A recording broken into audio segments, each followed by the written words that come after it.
আসসালামু আলাইকুম বন্ধুরা, আজকে আপনাদের সঙ্গে খুবই সুন্দর একটা আমসত্ত্ব রেসিপি শেয়ার করব।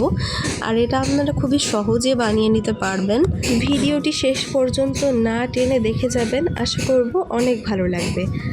আর আমার এই কয়েকদিন প্রচণ্ড জ্বর, তার জন্য গলার অবস্থা একদম ভালো নেই। আপনারা প্লিজ কিছু মনে করবেন না। তো যাই হোক, তো দেখতেই পাচ্ছেন এখানে দুটো আম নিয়ে নিয়েছি এরকম সাইজের।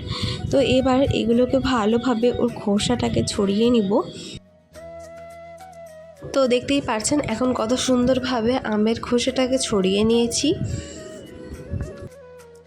এবার আমটাকে কুচি করে কেটে নিব। তো দেখতেই পাচ্ছেন সুন্দরভাবে এরকমভাবে কেটে নিয়েছি আমগুলোকে। এবার এই আমগুলোকে এইখানে দেখুন একটা পাত্রে জল নিয়ে নিয়েছি। এবার সেই জলে ওই আমগুলোকে দিয়ে দিতে হবে, তারপরে এটাকে ভালো করে সিদ্ধ করে নিতে হবে। এবার এটা একটু ঢাকা দিয়ে দিচ্ছি। কিছুক্ষণ পরে ঢাকা তুলে নিলাম। দেখুন জল একদম ফুটতে শুরু করে দিয়েছে। সুন্দরভাবে যখন এটা সিদ্ধ হয়ে যাবে তখন এটা নামিয়ে নিব। তো আরও একবার ঢেকে দিলাম, ভালো করে এটাকে সিদ্ধ করে নিব। এবার এটাকে একটু নাড়িয়ে নিতে হবে। তারপরে এটাকে দেখে নিতে হবে যে সিদ্ধ হয়েছে কিনা। সিদ্ধ করা হয়ে গেলে এইগুলোকে তুলে নিতে হবে।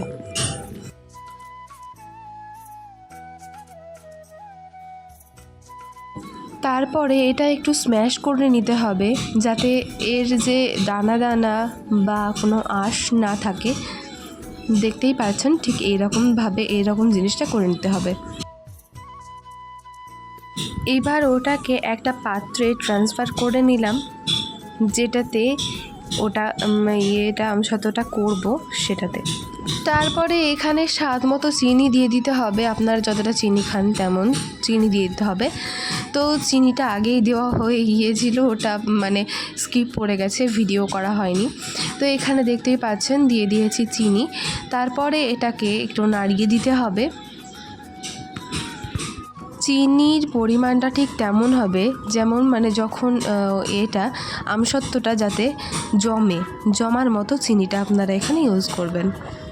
তারপরে এখানে 1 চামচা নিয়ে নিয়েছি চিলি ফ্লেক্সটা এর মধ্যে দিয়ে দিলাম। তারপরে আবারও এটাকে ভালো করে নাড়িয়ে নিতে হবে। চিনিটা তো দেখতেই পাচ্ছেন চিনি সুন্দরভাবে গলে গিয়েছে, সেই পর্যায়ে এটা দিতে হবে। এবার এখানে দিয়ে দিচ্ছি হচ্ছে একটু কাশ্মীরি লঙ্কা গুঁড়ো, এতে কালারটা খুব সুন্দর আসবে।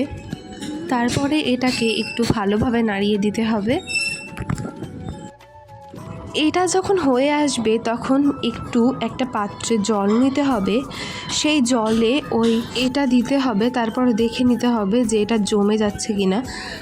যদি গলে যায় তাহলে কিন্তু এখনও হয়নি, আর যদি না গলে এরকম হয়ে থাকে তাহলে জমাট বেঁধে যায়, তাহলে এটা হয়ে গিয়েছে।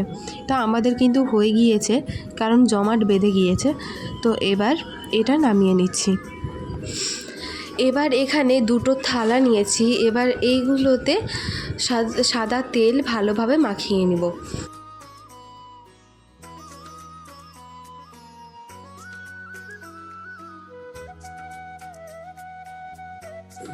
এবার ব্যাটারগুলো এই থালাগুলোর মধ্যে দিয়ে দিতে হবে।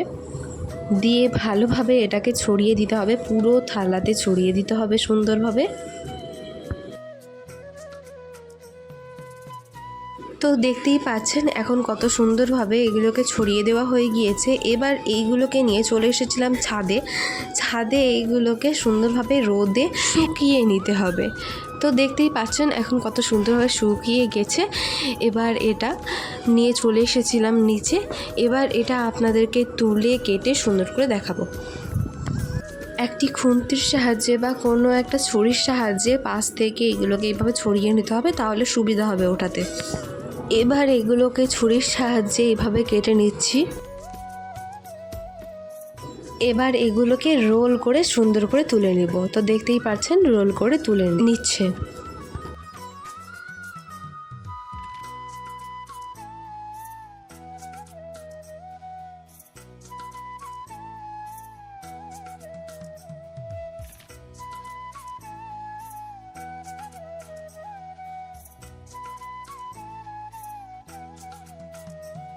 তো এখন দেখতেই পারছেন আমাদের আমসত্ত্ব কিন্তু রেডি।